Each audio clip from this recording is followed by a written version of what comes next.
John Ulzheimer is known as one of our nation's most recognized credit experts.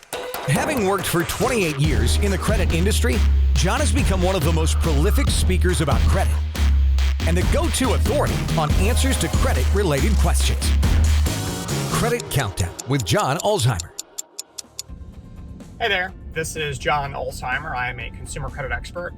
I have almost 30 years of experience in the credit industry. I've spent time at FICO, which is one of the credit scoring systems used in the United States, and they are the designer and developer of the FICO credit scoring system. And with Equifax, and Equifax is one of the three generally recognized national credit reporting agencies.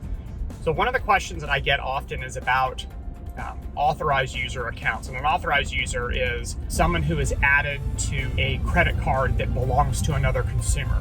They are authorized to use the card.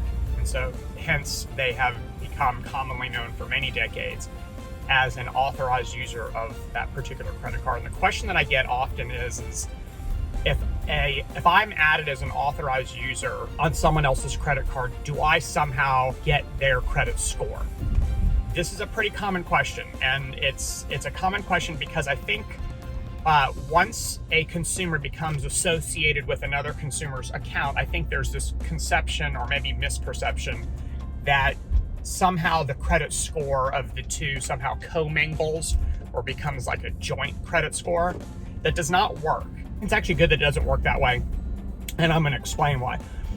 Your credit reports, which are the entire and sole basis for your credit scores, are stored and maintained at the individual consumer level, which means that even if you're married to somebody and you have joint obligations like joint mortgages or joint car loans, or if you've co-signed for things like student loans, you don't have a joint credit report.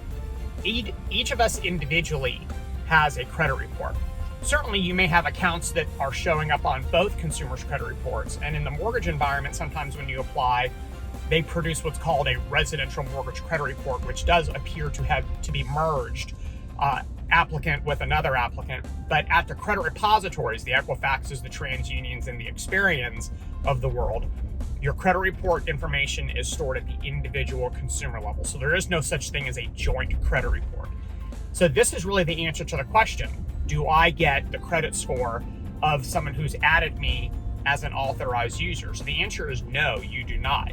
So just because your credit score may be 650 and the person who added you as the authorized user may be a 750, you do not benefit from their 750 in any way. So somehow their score doesn't bleed into your score. You don't get a certain percentage of their points. You don't even get the information on their credit reports. And so that's really the important factor here. Because your credit reports are stored at the individual level and you're just an authorized user on someone else's credit card, or you could be the primary cardholder depending on who's watching this right now.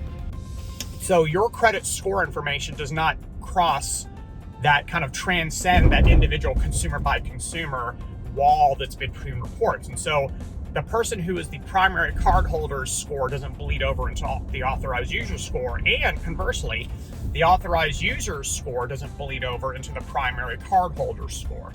And that's because the information is stored at the individual consumer level and it does not bleed over even if you add someone as an authorized user.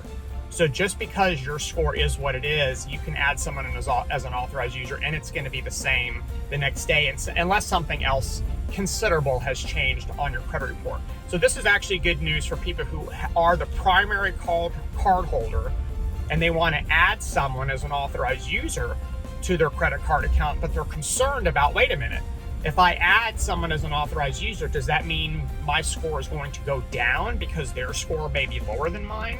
Thankfully, the answer to that question is no. Your score is not going to go down simply because you've added someone as an authorized user, because the only indication that someone has been added as an authorized user is actually on the authorized user's credit report. The account is going to be reported on their credit report. There is nothing on the primary cardholder's credit report that somehow indicates, hey, Joe Smith has added, David Jones as an authorized user. And because of that, because there's no new information added, there's no new inquiry, there's no new account, nothing changes on the pre-existing account, because there's no new information on that particular trade line on the consumer's credit report, there will be no score impact by adding someone as that authorized user. So it doesn't transcend consumers, even though there is this relationship that now exists between the two through the authorized user addition. So if you have any questions about the authorized user process or credit scores or credit reporting, please drop them in the comment section below and I'll do my best to get to them. Thanks a lot for watching. Have a great rest of your day. For more videos and credit tips from John Ulzheimer, go to www.tradelinesupply.com.